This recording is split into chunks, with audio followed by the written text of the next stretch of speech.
সিজদায় পড়ে আল্লাহরে বলবেন, আল্লাহ এই পৃথিবীতে আমি ছাড়া তোমার গোলামের অভাব নাই, কিন্তু তুমি ছাড়া আমার দ্বিতীয় কোনো রব নাই। চোখের পানি ছেড়ে আল্লাহরে ডেকে বলেন, আল্লাহ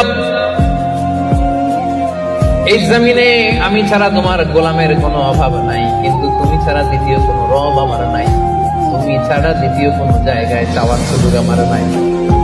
চোখের পানি ছেড়ে আল্লাহরে বলেন, আল্লাহ কোরআনে তুমি শিখিয়েছো ফরিয়াদীদেরকে কেউ যদি চায় ওই ফরিয়াদীদেরকে বারণ করা যায় না, তুমি কেমন করে এই অভাগা ফরিয়াদীকে আজকে ফিরিয়ে দিবা।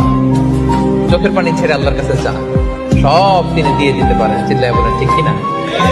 গোটা বিশ্বের সবাই আমাদের যার যা লাগবে সব যদি আল্লাহর কাছে চাই, আল্লাহ যদি সবাইকে সবকিছু দিয়ে দেয়, আল্লাহ বলে আমার ক্ষমতার 1 ইঞ্চিও কমবে না। চিল্লায় বলেন ঠিক কিনা?